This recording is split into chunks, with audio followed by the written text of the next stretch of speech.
I have been redrawing this piece for 5 years now. Okay, so I didn't end up doing that. And it's not for the reason you think, because I did actually draw the redraw for 2024. I just never ended up sharing it here. Hello everybody, it's your non-binary pal CCV here, and for context, this was a drawing I made way back in 2019, and had been redrawing it every year since, with the same character and concept of the layout. The last time I posted a video about this was 2023, but I never made a video for it in 2024. But I did make the drawing. This is what it ended up looking like. I liked it at first, but then there were some things about it that just made me not super proud of it, and I ended up never showing it to anyone. A bit sad, I know, but this year I've been making some major improvements to my style and art, and I'm happy to say that I actually made something I liked this year. So let's talk about it. The biggest thing that I wasn't really happy about in the original was the shading. I think the shadows ended up being way too dark and the highlights ended up being way too light. But luckily for me, that wouldn't be a problem until the shading. I started with the sketch, making sure that the character was centered right on the canvas and that the perspective on the background was alright, which is something I've struggled with before in the past. Sketching took a couple extra layers this time due to the design. I've been wanting to redesign this character for a while since I have some plans for them in a concept series I'm working on, but I didn't want this one to be that design quite yet, but I did want to add some elements of that design here, maybe hinting towards a transformation in the future. Those design elements are the butterfly outline on the back of the head and a sunset hair gradient. For the line art, I stuck with the same reddish color I've always used for this character and only adjusted a few things from the sketch. I added a lot more butterflies in this one as well, and I believe I added more on the sketch, but I figured it would be too much, so I reeled it in when it came to the line art. Then, of course, I added in the base colors, all the same adjustments like I said before. I've been using the same color palette for this character for a while, so that was pretty easy. For the background, I referenced what I did the past 2 years. Every year I have this wall that leads into a garden of sorts. In most of these, that's been placed in a city-like space. But for this year, I decided to have it be more obviously out in nature. In the very far back, I included a fence and these power line poles that are all erect, inspired by an asset I had used in 2023. I wanted to work a little bit on shape language, and since the vibe of this painting was supposed to be light and happy, I rounded out most of the elements, including the wall. And I also kept everything in a lineless style. Typically in the past, I would use line art for the background elements, and that's not how I really work anymore, and I think not using lines make the background appear more soft and gives more attention to the main character. I used my standard sunset colors for the background, but decided to add in some more clouds this time. In the previous drawing, I was trying to lean it more towards a nighttime setting, but I decided to reel that back in a little bit here, while also keeping a sort of flow of time thing going. And obviously, I did all of that first, so I would know the colors to use for the shading. Rendering the character, who I've named Sky for now, went well, although I was pretty vigilant about not making any of it too dark and muddy.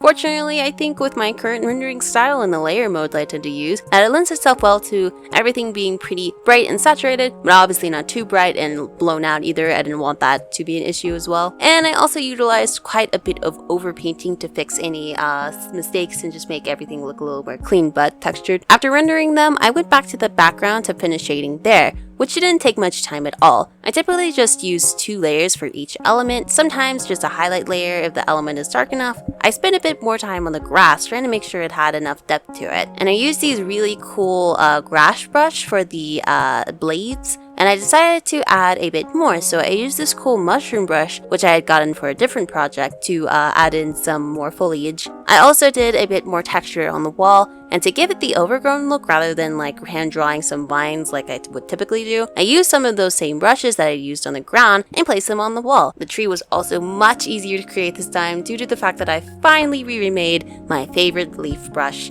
And then I added in some extra sparkles and some falling leaves, and that was everything. I am much happier with this version than last year's, and it does feel a bit more like a direct redraw of the 2023's version, which I was trying to do, I think, for last year, but I think last time I was just trying to make things a bit too different because I was still pretty happy with the 2023 version at that point, but I felt like I still needed to redraw it. But this time around, it was definitely like unnecessary redraw time, and I'm very happy with it. If you're enjoying this video so far, I have some more content on my Patreon, which includes everything behind the scenes and early access to my work. I also have some extra stuff on my website, which includes prints of these artworks. All of that is in the description if you'd like to check that out. Okay, obligatory self-promo done. Now it's time to enjoy the rest of the speed paint, and I will see you at the end.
Thank you so much for watching this video. I'm not going to make promises that I'm going to redraw this next year. Hopefully I will, and hopefully I'll post it here.